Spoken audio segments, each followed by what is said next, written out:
महादेव और एक दुखी भक्त का संवाद।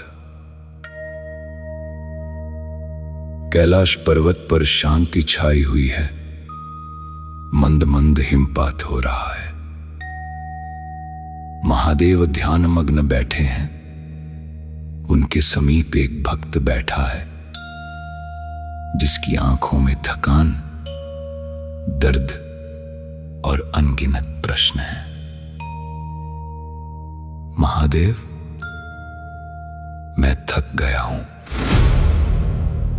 सबके लिए अच्छा किया, सबका साथ दिया, लेकिन जब मुझे सहारे की जरूरत पड़ी तो कोई मेरे साथ नहीं खड़ा हुआ।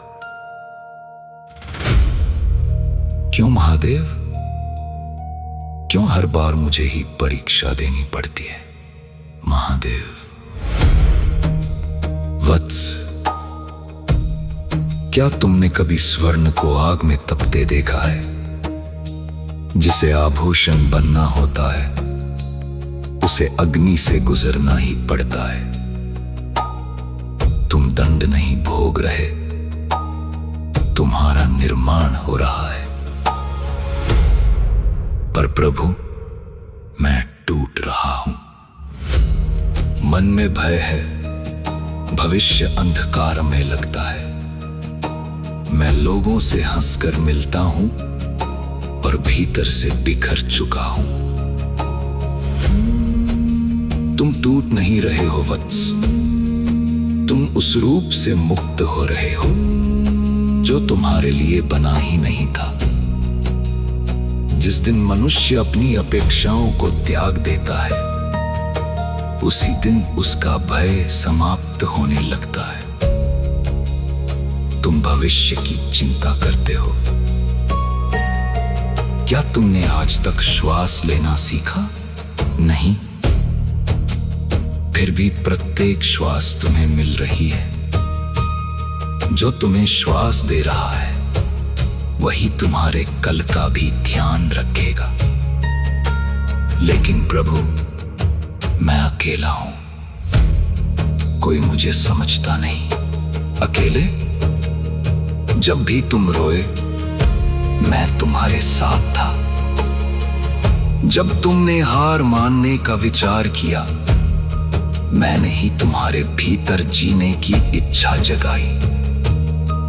जब सबने तुम्हें छोड़ा, तब भी मैं तुम्हारे हृदय में विराजमान था।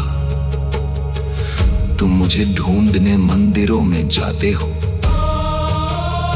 मैं तो तुम्हारे धैर्य में हूं, तुम्हारे विश्वास में हूं, तुम्हारे संघर्ष में हूं। तो प्रभु, अब मुझे क्या करना चाहिए? आज से 3 बातें याद रखो। किसी से अपेक्षा मत रखो। अपने कर्म करते रहो और प्रतिदिन एक बार मुझे स्मरण करके कहो, महादेव, जो मेरे वश में नहीं उसे मैं आपके चरणों में समर्पित करता हूं। फिर देखना, तुम्हारी परिस्थितियां बदलें या ना बदलें, लेकिन उन्हें देखने का तुम्हारा दृष्टिकोण अवश्य बदल जाएगा। और वत्स, जिस दिन मनुष्य भीतर से शांत हो जाता है, उसी दिन उसका वास्तविक जीवन प्रारंभ होता है। हर हर महादेव, महादेव, हर हर महादेव, महादेव, हर हर महादेव। वत्स, मैं सदा तुम्हारे साथ हूं।